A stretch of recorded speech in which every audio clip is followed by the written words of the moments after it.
Hi guys, good morning. So nandito lang tayo sa labas ng bahay. Ito, winuwo ko lang kasi ito si Peanut.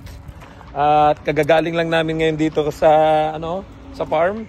Kasi every Wednesday na dito yung secretary namin, which is yun yung nag-aayos ng aming mga clock in, clock out, yung payroll, yun yung nag-aayos. So gumising ako ng maaga kahit mamayang hapon pa yung pasok ko kasi sinamahan ko to si yung bago nating worker. Hindi ko muna ipapakita sa inyo. Actually, magkasama kami ngayon and pinauwi ko na muna siya sa loob kasi magluluto pa daw siya. At kasi ito gusto pang mag-walk. Hinayaan ko muna. So naayos na namin kahapon, pina-duty ko na siya ng hapon. Pinag-start ko na siya kahapon and then ng gabi. So ramdam ko na yung tao medyo nanibago. Masakit daw yung braso. So pag-uwi, kinakarkula ko pa sabi ko, lang, dahan-dahan lang, huwag mong hapitin kasi baka ayun, pag-uwi niya nanakit yung katawan talaga niya. So nauunawaan ko naman yun kasi dinanas din namin yon. Napipil ko sa kanya na parang alam niyo, parang nag-iisip siya na parang ganun, may something na ganun. So inaalalayan ko naman. And then kahapon after milking nung afternoon, nagpunta muna kami sinamahan ko muna siya kasi dumating siya kahapon. He is from Alberta pero nasa Montreal siya nung time na tinawagan ko. So sugod kagad siya. Kilala niyo po ito. Bale, kung napanood niyo yung vlog ko na may in-interview ko. Basta bigla na lang akong iiyak, sir, gabi-gabi. Patawa-tawa lang ako minsan sa mga kasama ko kasi ayoko ipakita. Pero alam mo yung pagka mag-isa ka na lang, iiyak ka na lang bigla. Sabi, grabe ang Canada, sabi ko. Pero nandito na kasi ako, sabi ko, ilalaban ko na lang ganito. Sobrang dami ko rin pinagdaanan dito. Alam niyo po ba, sir, na nagkaroon ako ng car accident last July. Sa isip ko nga, sana tinanggap ko na yung offer ni Sir Ferds para hindi na ako naman problema. Alam mo, sa totoo lang, kung tinanggap mo yun, baka nauna ka pa sa akin naka-apply ng PR. 2 years ago, nung time na may bakante kami, tinawagan ko po siya. Pinapupunta ko siya dito. Yung sabi niya, sige sir, pupunta ako. Nagantay kami ng 2 days, 3 days, hindi siya napunta. Sabi ko, susunduin ko siya sa pinakamalapit na airport. Ang problema, hindi siya pumunta. So nagantay kami, pinaasa lang kami. And then nung nagkausap kami, sabi niya, Sir Ferds, pasensya na, natakot po kasi ako. So kaya pala hindi siya tumuloy dahil may offer sa kanya doon na food supervisor, which is ang plano nga niya madala yung kanyang common law from Taiwan. So nadala naman niya yung common law niya papunta dito. Kaya lang kung napanood nyo nga itong vlog na to, ayan, ilalagay ko sa screen. Nung ini-interview ko siya, yun siya yung parang umiiyak na dahil nga ang nangyari, yung dinala niya ditong common law,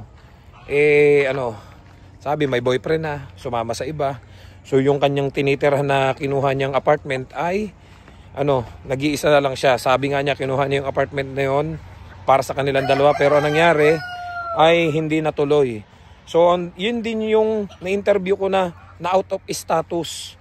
So nawalan siya ng status dito sa Canada. And then nag-apply siya ng PR, kaya nga lang yung kanyang educational credential assessment niya is unrecognized institution. So dahil nga unrecognized institution yung kanyang educational credential assessment, ang nangyari ay na-refuse yung kanyang application ng PR sa Alberta. So parang na-disappoint na siya, nawala na siya ng pag-asa, and then nawalan siya ng status. So tinulungan natin siya na makontak yung isang consultant natin. So ayun na, naka-apply siya ng open work permit. So ngayong open work permit na siya, ang problema niya is trabaho. Gustong-gusto talaga niya makapasok dito sa atin kasi alam niyo naman na ito ay may sariling pathway to PR, which is yung agri-food pilot. So hindi ko muna siya tinawagan kasi nga naka-open work permit siya. And then kung natatandaan nyo, nabanggit ko nga sa inyo, kung napanood nyo itong mga latest 3 vlogs natin ng mga karaan, na ang dami kong tinatawagan. Kaya nga lang pagkatawag ko, mga nagsasabi, sir ako na lang, sir ako anytime makakapunta ako, sir ganito ganan, ganito ganan. So pag tinawagan ko naman, hindi naman kagad makapunta. So bakit hindi kagad makapunta? Kasi nga po, yung iba nagpapaantay, sir pwedeng next week magpapaalam lang ako, sir pwedeng after 2 days magpapaalam lang ako. Sabi ko nga po sa inyo, nung sinabihan ako ni boss na kailangan niya ng tao dito, kailangan on the spot makakapunta. O hindi man on the spot, kahit na umaga kita tinawagan, hapon dito ka na. Or hapon kita tinawagan, umaga kinabukasan dito ka na. Kasi kapag hindi ka pumunta, masisingitan po tayo ng ibang lahi. Kasi sa totoo lang, wala si boss ibang sinabihan, kundi ako lang. hindi alam ng mga kasama kong Pinoy, hindi alam ng mga ibang lahi. Kasi panoorin nyo na lang po, kung paulit-ulit man ako, kasi may mga bagong viewers tayo. Nabanggit ko na nga ito nitong mga nakaraang vlog. Kasi dati, kami yung nakakapagpasok dito ng Pinoy. Kaya nga lang, dahil nasira nga tayo, dahil pagkakuha ng working permit, umaalis. And then, anong nangyari, yung mga sumunod na worker, hindi na kami sinasabihan. Nagugulat kami, may bago ng mga Mexican dito. So, ang sinasabihan ay yung mga ibang Mexican na yung supervisor namin na Mexican. Nagugulat kami, may bago na. Nagugulat, dito na, nagsisimula na, ganun. So, hindi namin masisisi si boss kasi nga, nadala sa Pinoy dahil ilang beses siyang inalisan pagkakuha ng working permit. So, ngayon, nagulat ako dahil sinabihan nga ako ni boss, sabi niya, Perds, ikaw na bahala, kung sinong gusto mong ipasok mo, kasuhin mo na. So, parang ako na yung pinag-manage. So, pagdating nga niya dito, nagulat yung mga kasama ko, ako na lang yung nag-sked sa kanya na, jumuti ka na. Ako na yung nag-decide, jumuti ka na. And then, kahapon, pagdating niya dito, he's from Alberta. So, Vancouver, papunta dito sa Abbotsford, nag-Uber. Kasi hindi ko siya masusunduin. And then, pagdating niya, sabi ko sa kanya, mag-observe ka lang muna. Kasi, sinamahan na ni Johans, dinala dito yung maleta, inihatid ni Johans sa farm. Then, paghahatid ni Johans sa farm, sabi ko, mag-observe ka lang muna. Gusto daw niyang mag-try. So, pinatry ko na. So, sabi ko, sige, diretso mo na. Para bayad na. So, bayad na kagad yung duty niya. Pagdating niya dito, bayad na yon, manual. Kiniin ko na lang ng manual. And then, yung duty niya nung gabi, bayad na rin po. Kasi pina-duty ko na siya nung gabi. Pinakiin ko na lang ng manual. Kasi wala pa siya nung apps na ginagamit namin pag time in. Pero, pag out nung hapon pa lang na milking, sabi ko, anong mga kailangan mong gamit? So, sinamahan ko muna siyang mag-Walmart. So, namili kami sa Walmart ng mga kailangan niya. Tinulungan ko siyang mamili ng mga pang-groceries niya, stocks. Kasi siyempre, kailangan niya ng bigas, kailangan niya ng ulam. Pero alam ko, hindi pa siya nakain. Pinakain ko muna bago kami nag-Walmart. Kumain muna kami sa bahay. Nagsaing muna ako. Dumiretso pa kami ng Dollarama, yung mga kailangan niya. Kasi may mga kailangan din siya sa Dollarama. Like yung mga Scotch Brite, panlinis ng pinggan. Doon na lang siya bumili ng pinggan, kutsara sa Dollarama. Kasi mas mura-mura. Then after that yun, umuwi na kami. Pinahiram ko na lang muna siya ng higaan at saka ng kumot kasi hindi pa siya nakakabili. Kasi yung mga una kong nagamit dito na pagdating ko dito, nagtiyaga muna ako sa single bed at saka sa kumot. Pinahiram ko na lang muna sa kanya lahat. Sabi ko, tiyaga-tiyaga lang muna. Kung nasanay ka doon sa pinanggalingan mo na may sarili kang higaan, ganang-gana, kompleto, ganun talaga, back to zero ka eh. So, sabi ko, ganon din naman yung pinagdaanan namin dito. Noong time na dumating po kasi kami dito, humihiga lang ako sa sahig. Kasi wala pa po talaga, nag-a-adjust pa kami nung lumipat kami dito. Wala akong higaan, wala akong unan. Ang inuunan ko, yung mga damit ko. Ang kinumot ko, yung mga tuwalya ko na panligo. So, utay-utay, napuno ko yung kwarto ko ng gamit. So, marami na akong gamit. So, sabi ko sa kanya, nakikita ko yung sarili ko sa'yo na nagsisimula ka dito. So, kaganda naman dito, after 1 year, pwede mo nang i-apply ng permanent residency. So, makaka-apply ka dito dahil may pathway to PR. Tsaga-tsaga lang muna dito.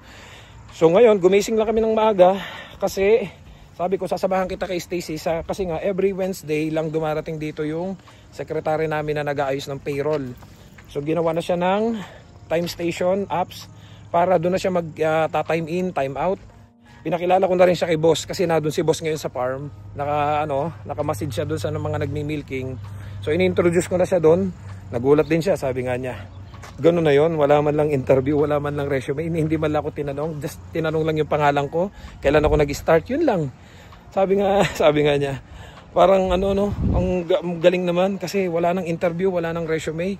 Parang pinagkatiwala na ako sa ni boss na parang ika nga ay ginagaranturan mo ako na makapag-start dito. Sabi ko, hindi ko din alam hindi ko din ina-expect na gano'n Kasi sabi ko nga po sa inyo, maraming beses na kami nagsabi dyan, hindi namin alam, hindi siya kumukuha ng tao. Hindi ko naman po inaangat yung sarili ko. Minsan tinatanong ko yung sarili ko, bakit kaya nagtiwala sa akin si boss? Kung tutuusin naman hindi naman ako ganun kaayos magtrabaho. May mas maayos magtrabaho dyan. Siguro dahil ang iniisip ko na lang po, kung tandaan ninyo yung plan namin dapat na aalis kami dito. Kasi may offer sa amin na dun sa Chilliwack. At mas mataas yung rate, libre yung bahay, And then during that time, nanganganib itong company namin. Hindi alam kung mababawi pa. So after namin galing sa Chilliwack, nagdadalawang isip kami. Sabi ko nga doon sa Chilliwack na offer, hindi ko po kayang iwanan si boss sa ganitong sitwasyon. Kasi kahit maganda yung offer ninyo, kailangan ng respeto. Respeto naman doon sa boss ko, na hindi ko na lang basta lalayasan porket nakahanap ako ng mas magandang offer. Tapos nasa alanganing sitwasyon pa yung boss ko, mawawalan siya ng meal care. So pagkagaling namin ng Chilliwack noon, na-share ko na to do sa dating vlog natin. Pagkagaling namin ng Chilliwack, bumalik kami dito. Kinausap ko nga si boss, kung natatandaan nyo at napanood nyo yung vlog na yun. Sabi ko nga, boss, we have an offer. Mas mataas yung rate, libre yung bahay. So compare dito na mas mababa, 18 lang, doon 20. Then doon libre yung bahay, dito 120. So di namin siya iniwanan. Sabi ko, I will not just leave you just like this. Sabi ko gano'n, kasi I know that you're in a bad situation. Ang gusto ko lang is malinaw na usapan na if ever na yung application namin wala pang linaw, is may issuean mo pa rin kami ng LMIA. So nilinaw naman niya, sige, yun lang palang kailangan nyo, walang problema, ililinawin natin yan. Kasi nilalaban pa naman nila itong farm. So to make the story short, niyakap kami ni boss Parang nag-thank you siya na hindi namin siya iniwanan. Kasi tutusin pwede namin siya iwanan anytime. Dahil may offer na kami doon. Pero di namin ginawa. So yun lang yung isang naiisip ko. Sabi ko siguro, dahil binuhat ko na to, ang likot. So yun lang yung isang naiisip ko siguro. Dahil iniisip niya na itong mga to may chance na umalis pero hindi nila ginawa. Kasi nagulat talaga ako. Pero hindi ko naman sinasabi pong kasi ang dami ditong magagaling magtrabaho. Yes, Herbert. Napakagaling na Herbert dito, napakasipag. Wala akong masabi dyan. At wala akong masabing kasama sa Herbert. Talagang since nung dumating ako dito, si Herbert yung pinakamatagal na dito, si Herbert yung PR na dito, at si Herbert para sa akin yung pinakang alam lahat yung process dito. Talagang wala akong masabi pagdating kay Herbert sa trabaho. Si Alan naman, napakasipag. Wala naman ako masabi sa mga kasama ko. Talagang minsan may mga hindi pagkakaunawaan, hindi may iwasan, normal sa trabaho, pero never pa naman dito may nagsuntukan or nag-away. Okay naman kami lahat dito. So ngayon, okay na, legal ng worker dito hindi ko mula sabihin sa inyo, kanina kita ko sa kanya, happy siya nung nakuha na niya yung mga papers na kailangan niyang ibigay dun sa secretary, and then ngayon pwede siya mag time in time out. Nakilala na rin siya ni boss, so legal na siyang worker dito. So sana naman di na mag-back out to, kasi baka may mga ganong cases pa rin mga after 1 week, 2 weeks na yung mag-back out. Pag ganun baka masira na tayo kay boss. So in-update ko lang kayo guys, kasi I'm happy na kahit paano nag-work out itong paghahanap ko ng new worker dito sa amin. And hopefully do sa mga hindi pa nakasubscribe, check nyo lang. Hindi ko naman sinasabing panoorin nyo lahat yung buong video natin, kasi minsan alam ko, I know that sometimes boring yung mga nasasabi natin, yung mga ginagawa natin, hindi ko may iwasan. Pero pag may time kayo, silip-silipin nyo, baka kasi minsan mangailangan po uli kami, and baka mamaya ma-timing na kayo yung nakakita, kayo unang nag-message, kayong unang nakita ko na nangangailangan, kasi depende pa din po sa sitwasyon. Doon po sa mga nagtatanong, sir, kaibigan lang ba yung ipinapasok mo? Actually, hindi ko po kilala to. Hindi ko po kilala tong ipinasok ko. I have no idea kung sino siya, tagasan siya. Kaya nga lang, that time, kung magtataka kayo, bakit puro Taiwan kami lahat dito? Even itong ipinasok ko is from Taiwan. That's because galing po ako ng Taiwan. Marami po kasi dito yung mga kababayan natin ang na-hired from Taiwan. Bale, mga workers sila before sa Taiwan na nag-apply pa Canada. And then syempre, dahil alam nila na ang journey ko, apply ako ng Taiwan papunta dito. So parang alam niyo, same pathway kami na nag-cross country. So parang napapalo sila sa akin. So mga subscriber lang po ito. Ito po is subscriber natin before, na laging sinasabi na nanonood ako ng vlog mo. So can you imagine, isang subscriber natin ang na-hired dito sa amin dahil lang sa panonood ng vlog ko. Pag nag-uusap kami, ikukwento ko pa lang, alam na niya. Kasi sabi niya, napanood ko yun sir sa vlog mo, ganito, ganan. Napanood ko yun sir sa vlog mo, ganan. So it means, nanonood talaga siya ng vlog ko. Kaya alam niyo po, sa totoo lang, aminin ko sa inyo, minsan, sobrang kulit niya. Message siya ng message, sir, baka naman. Sobrang kulit niya. Siya lagi yung naalala ko. Kasi makulit siya Pero hindi naman ako sasama ang loob sa ganon, kasi normal yun. Sa katulad ko before na nakaranas maghanap din ng LMIA, Talagang paulit-ulit ako nagme-message doon sa mga possible na makakapagbigay sa akin ng LMIA. So, yung iba po kasi may nagme-message, sir, baka may bakante. And then, after 1, 2, 3 months, doon lang ulit magpaparamdam, gano'n. Ito po talaga kakaiba. Napakasipag po nito mag-message sa akin. I think once every week, hindi nawawala ng message to. O ngumusta, sir, baka may bakante na, sir, baka may bakante na. So talagang pero sa kabila ng kasipagan niya mag-message sa akin, may mga una pa din po akong tinawagan. Siguro para sa kanya talaga to. Pero sa nagsasabi na, sir, kaibigan lang po ba yung ini-hire mo? Hindi po, hindi ko po to kilala, hindi ko po siya kaibigan. Sa isang araw, kasi gusto niya magpa-interview, ma-share yung mga journey niya dito. Sabi niya sa akin, sir, pag naging success to, gusto ko magpa-interview sa'yo para ma-share natin yung pinagdaanan ko. So gusto niya ma-share sa inyo. So malalaman nyo na hindi ko po siya hinire dahil kaibigan ko. Hindi ko po siya talaga totally kakilala. So talagang nagkataon lang na siya yung nakuha ko. So sana do sa mga ilang subscriber natin na alam ko naman marami sa inyo, hindi ko lang talaga kayang pagbigyan lahat dahil hindi naman po tayo ang owner ng farm. Tayo po ay nabigyan lang ng pagkakataon na makapagpasok dito. And then yun nga, ayoko namang mapunta sa ibang lahi. So gusto ko sa kababayan natin. So thank you Lord kasi kahit paano nakatulong tayo sa isa nating kababayan.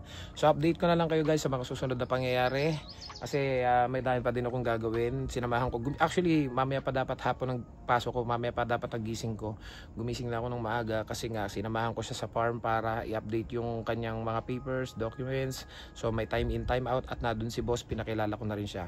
So see you guys sa next vlog. Don't forget to subscribe, like, and share this video para kahit paano updated kayo sa buhay namin dito sa Canada. I love you all. God bless. Bye bye.